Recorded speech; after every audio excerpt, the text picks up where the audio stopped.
So pull us into a bit of a freebie Yeah. in a coaching session here. Okay, so I'm gonna throw a couple scenarios your way. All right, cool. So here's one. So client A comes into your office, and they are just high strung on ambition. Yeah. And it doesn't take you long to realize that they don't have any sense of happiness, and they're in the either or Right. dichotomy. And they've chosen ambition, and it's just more and more, and they're in it. Yep. And you know where this is probably leading them to. Yep. Let's talk about that client A, and what are some things you're going to do with them to begin to see the balance there, the tension, and begin to hold that. Yep. How might you drop them into that? That client probably is trying to prove something by doing something. And we call this the do to prove. I'm going to go out in the world and I'm going to do something in the world to prove that I am worthy of love and acceptance, or that I am enough. And they believe that. That's a conclusion they've come to. It's baked into their worldview because it's kind of baked into the American psyche. We say things like bigger is better. Yeah. As though that's just a fact. It's not a fact for cancer, right? It's not a fact for all kinds of things in the world. But we just more, all that kind of stuff. So what I want to do is raise that belief up into their consciousness and then have them test it, right? And sometimes we'll test it in the direction they're actually going, but if you can raise it up into consciousness, and they'll say, this is an amalgamation of ideas, but they'll say, I need to make, $200,000 a year, or I want to make $1 million a year. And I'm like, okay, great, that's doable, because it is. Just do the work and you can get that done. And then they go hit that goal, and they ask the question, are you enough yet? Now, how do you feel? Did that do it? And it's never a yes. It's like, yeah, no, that didn't do it, right? And if you've brought this belief system up into consciousness and you can help them see that didn't do it, you can get them to potentially suspend their conclusion. It creates a cognitive dissonance, and that opens up a potential for a new thought to come in. Got it. They have to experience it, though. You can't just tell them this stuff. Everybody's read this in every book. Sure. So you put them in motion to experience it. Or you can actually get them, especially if they've already broken against this rock a bit, you can get them to begin to question that in a dialogue. And then you can go, what if we went the other direction?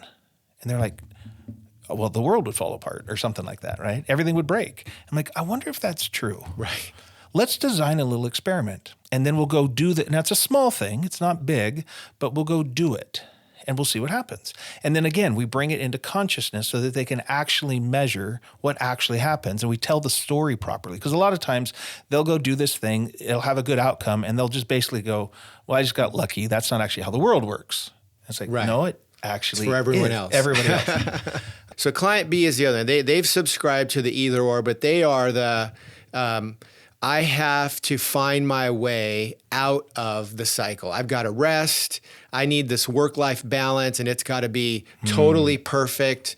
It's this thing that too much work is bad, and I need to find my way into this lane. And they're really believing this sense that my quality of life is really determined by the level of rest, if you will, or peace, or off the clock time, if you will, whatever we want to call that. So you're dealing with that person who shows up, and that's the story, that's the narrative. How do you coach them? Yeah, fabulous. This one is they just want a nap. And they need a nap.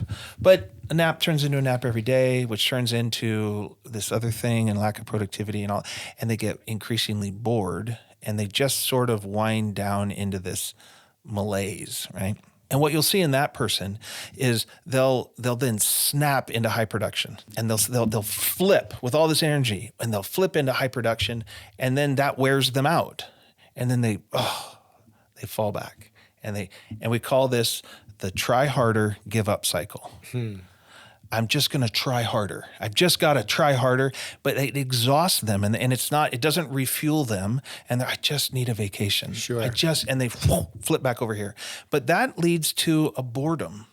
And boredom is actually one of the worst things you can do to a human. And it can become isolating, and it can be a withdrawal into a thing that might even produce loneliness. They've come to a conclusion that if I could just get a vacation, if I could just get away, if I could just rest enough, I would be happy, content, fulfilled enough to go take on the world. And it's like, that's not actually what happens. Life is best lived in the tension between boredom and anxiety. Too much boredom is terrible. We hate that. No matter how calm you think you want to be, too much of that is terrible for us. And obviously too much anxiety is pretty rough too. But there's this place in between where all the activity is, where all the fun is, where, well, fun's an interesting word. It's where the adventure is. And there's a big difference between adventure and entertainment. And a lot of this pursuit that you're describing, client B, is looking to be entertained, you might say, looking for the world to take care of them and support them. And what we want is an adventure. And they have to learn that meaning and purpose in life is probably what they're after. They're not after rest and quiet and calm and this state of nothingness. Right. They're after meaning. And what they're doing when they flip out into the try harder thing is they're not finding meaning there either. And they've mistaken that for a lack of meaning, and they believe this will produce it. But what it's really found is in the middle, and that's where the adventure is. That's where the hard things are that are worth it. And when they get that cooking, yeah, they just love naps. It's fantastic. Yeah. They love calm, but they find work worth doing and they begin to lean into it in a particular way.